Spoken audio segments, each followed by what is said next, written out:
아세테이트. 이 정도는 꼭 알고 있어야 돼요. 그리고 합성섬유에도 나일론, 폴리에스테르, 스판덱스를 다른 말로 하면 라이크라라고도 해요. 그리고 아크릴, 모두 아크릴, 뭐 이런 식으로 이 정도의 이름들은 전부 외우고 있어야 된다고 얘기했어요.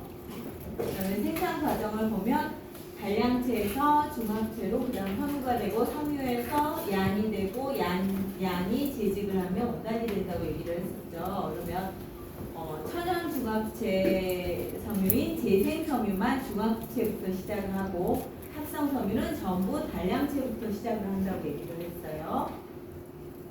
재생 섬유의 종류를 보면 레이온, 아세테이트 이렇게 이름이 쭉 있죠. 내가 왜 이렇게 색깔 처리를 했을까요? 누구나 눈치를 챌 수 있을 거야. 색깔 처리를 한 거는 거기로 나온다. 자, 그리고 한 번만 더 해주세요. 바로 보여주지 또 내가. 다 100점 맞아도 돼. 자, 받고 그 다음에 재생섬유는 이러면 린터나 목재 펄프를 원료로 만든다고 했어요. 여러분들이 공부를 기말고사 때 이렇게 공부를 해서 정리를 해놓으면 나중에 2학기에 또 원사 기획 수업이 있는데 그때 또 기억이 날 거예요. 그리고 가장 중요한 화학 방사 과정에는 방사 원액을 먼저 준비하고 그 다음에 방사구로 압출을 시키고 응고를 하고 연신을 한다고 했죠. 그러면 그 방사 방법은 3가지가 있는데 이게 제일 중요해요. 서술형입니다. 방사 방법 3가지 나와요.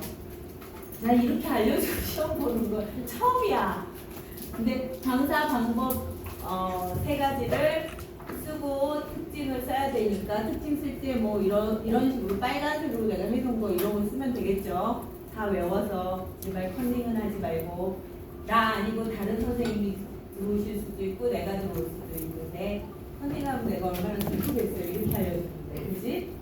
자, 건식 방사는 이렇게 더운 공기 속에 사출하는 거고 아세테이트나 스판덱스나 일부 아크릴 섬유가 여기에 쓰이는 거고요.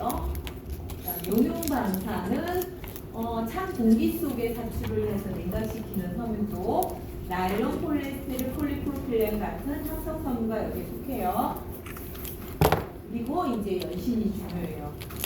섬유가 이렇게 막 비배양이 돼 있는 헝클어져 있는 섬유를 늘리면서 연신을 시키면 뭐가 높아져요?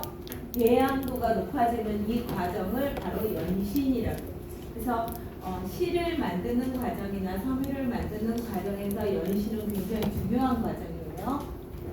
레이온의 종류는 아까도 쭉 나왔듯이 그런 레이온의 종류들이 있는데 읽어보고 공부하세요. 요즘 제일 많이 떠오르는 레이온이 라이오셀 펜셀이에요.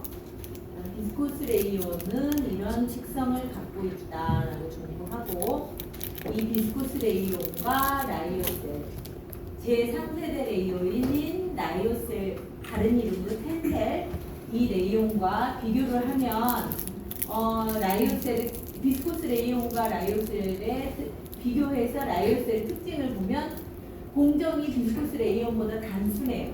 그리고 용재 회수도 가능하고 재사용도 가능하고 공해 요소가 발생하지 않아요. 왜냐하면 작업 환경이 이 비스코스 레이온을 작업할 때는 이황화탄소가 나와서 작업자들이 병에 많이 걸리는데 이 라이오셀은 이황화탄소를 발생하지 않기 때문에 무해한 작업 환경에서 작업을 할 수가 있어요.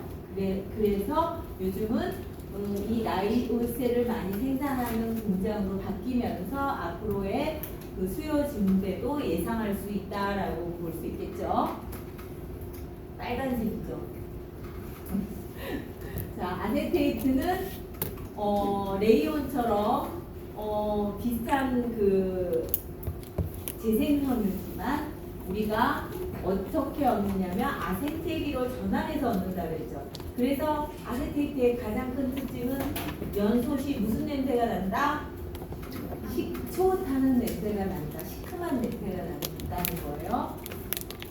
합성섬유의 종류를 보면 스커트합체 섬유는 나일론, 폴리에스터, 스판덱스. 폴리에스터나 폴리에스테르는 같은 이름이에요. 무가중합체 합성 섬유는 아크릴이나 폴리프로필렌이 있어요. 합성 섬유의 특징을 보면 흡습성이나 흡수성이 낮고 물을 밀어내는 소수성 섬유이고, 그리고 화학약품에 강해서 내성이 좋아서 이지케어성이고, 그 다음에 열 가소성이 있어서 높은 고온에서 생산을 하거나 고온에서 다니면 어떻게 돼요? 열 보존이 돼버려서 잘못하면 형체를 망칠 수가 있겠죠. 그래서 고온 세탁, 고온 건조를 안 해야 돼요. 그다음에 나일론의 특성을 보면은 열 가소성 우수하고 합성 섬유 중에 염색성이 우수한 편이에요. 나일론이. 그다음에 내일광성이 아주 나빠요. 특히 나일론은. 그래서 뭘로 쓸 수 없다? 햇볕을 바로 보는 거? 커튼으로 쓸 수 없는 게 뭐다? 나일론이다. 일광성이 아주 안 좋다. 그리고 세탁은 용이한 편이에요.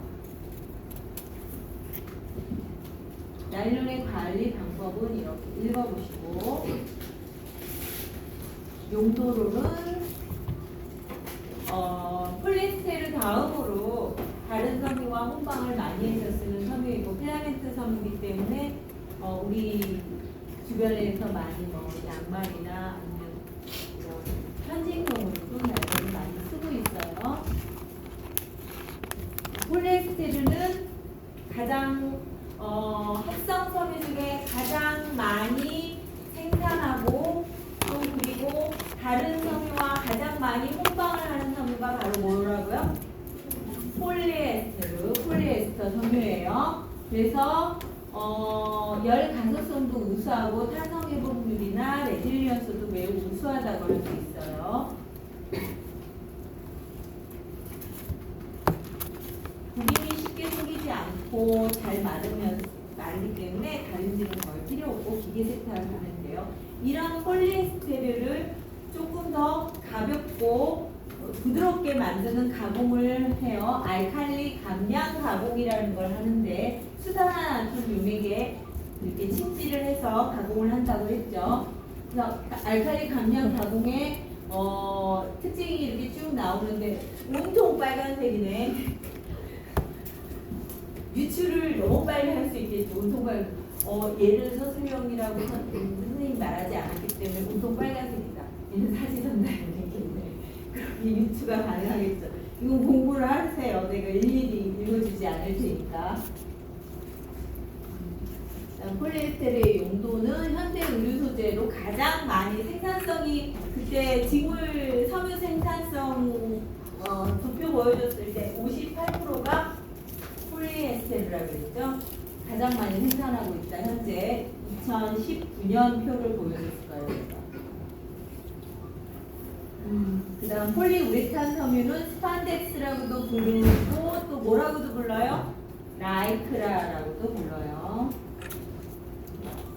폴리우레탄 섬유는 고무를 대신해서 신축성이 필요로 하는 소재에 많이 사용하고, 호방적사나 방적사로 많이, 혼자만은 쓰지 않는다고 했죠. 폴리우레탄 호방적사나 방적사로 만들어졌다고 했죠. 그래서 이런 폴리우레탄의 용도들을 쭉 읽어보세요. 알려주는 것만 공부하지 말고 내가 여기 정리해 준 거는 좀 읽어봐요. 그 다음에 아크릴 섬유로 뭐하고 제일 비슷하다? 양모. 천연 모하고 제일 비슷한 섬유가 양모, 아크릴 섬유이다. 그래서 아크릴 섬유는 벌크사로 벌크 가공을 많이 해서 하이 벌크사로 제조를 많이 해요. 그래서 부드러운 속감이나 탄성이나 레질리언스를 조금 더 우수하게 만드는 섬유인데, 이 아크릴에 아주 취약한 단점이 있어요. 뭔가요? 바로 가연성 섬유. 불이 붙으면 확 타버리는 가연성 섬유예요. 그래서 이 아크릴의 가연성 섬유인 아크릴의 단점을 보완한 섬유가 뭐라고요? 이거 꼭 보세요. 벌크사 만드는 가공도 보고 모두 아크릴이라고. 얘는 내연성 섬유예요. 아크릴은 가연성 섬유고 모두 아크릴은 내연성 섬유. 그러면 내연성 섬유를 뭘 만들어야 될까? 예를 들어서 불이 났을 때 많은 사람의 인명피해가 있을 수 있는 뭐 열차 커튼이라든가 아니면 비행기 담요라든가 아니면 뭐 요양원의 침구류라든가 아니면 병원의 커튼이라든가 시트라든가 담요라든가 이런 거는 전부 모두 아크릴로 만들어야겠죠. 아크릴로 만들면 내연 가공을 하지 않으면 불이 났을 때 그것 타는 냄새 때문에 사람들이 많이 죽겠죠. 다치고. 그래서 모두 아크릴은 내연성이 우수하다. 이건 굉장히 큰 특징이에요. 그래서 여기 내연성 섬유에 보면 모두 아크릴이 들어있어요. 노맥스는 뭐냐면 소방봉 만드는 재료예요. 근데 그게 우리 일상화되지는 않잖아요. 그래서 모두 아크릴은 내연성 섬유라는 거 꼭 기억하세요. 폴리프로필렌은 가장 큰 특징이 섬유 중에 가장 가벼운 섬유예요.